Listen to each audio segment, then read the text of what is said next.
Já jsem teda s dětma dorazila domů z besídky, ještě jsme byli na hřišti, bylo to krásný, úplně jsem se dojímala a protože tady manžel uklízel, tak já mám prostor a čas ještě vyrazit aspoň na hoďku na kolo, takže si udělám takovou rychlou svačinu s sebou, protože mám docela hlad a vypiju si ji na svém oblíbeném místě.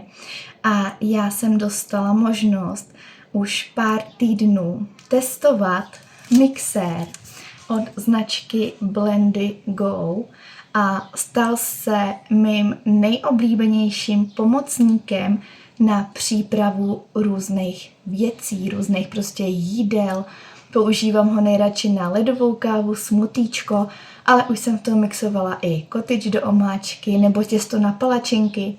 Za mě je to skvělý pomocník a já si do něj teďka připravím smutíčko, který si vezmu s sebou, protože za mě ten mixér má několik výhod a rozhodně mezi ně jako největší výhoda patří to, že je bezdrátový a můžete si ho vzít kamkoliv s sebou, protože je maličkej, ale zároveň ten objem má až na 550 ml, což není vůbec málo. Mile mě překvapilo, že není ani tak hlučnej na bezdrátový mixér a to rozhodně oceňuji, protože si můžu dělat smoothie i ráno, když děti spí.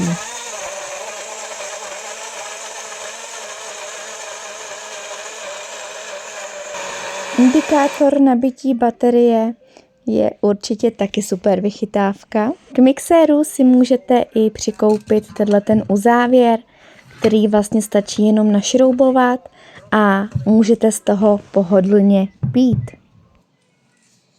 A jako další velmi praktická a užitečná věc je tohleto ochranný pouzdro, který je skvělý právě hlavně na ty cesty, na to cestování, ať už to někam berete, nebo ho v tom skladujete i doma.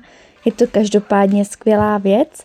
Pak už dáte jenom do batůžku, hodíte na záda a můžete vyrazit za dobrodružstvím. A protože Blendy Go právě teď slaví 7. narozeniny, tak je jedinečná šance si teď bezdrátový mixér Blendy Go pořídit za rekordně nízkou cenu.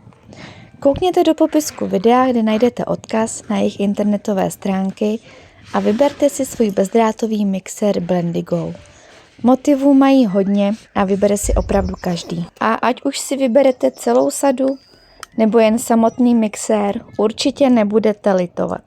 A mně se úplně nepodařilo tady odhadnout poměr mlíka, takže jsem si odšroubovala nakonec uzávěr a vypila jsem to takhle, protože to bylo poměrně hustý, ale i tak jsem si pochutnala a když jsem to všechno dopila, přehodila jsem zase batoh pěkně na záda a jela jsem dál.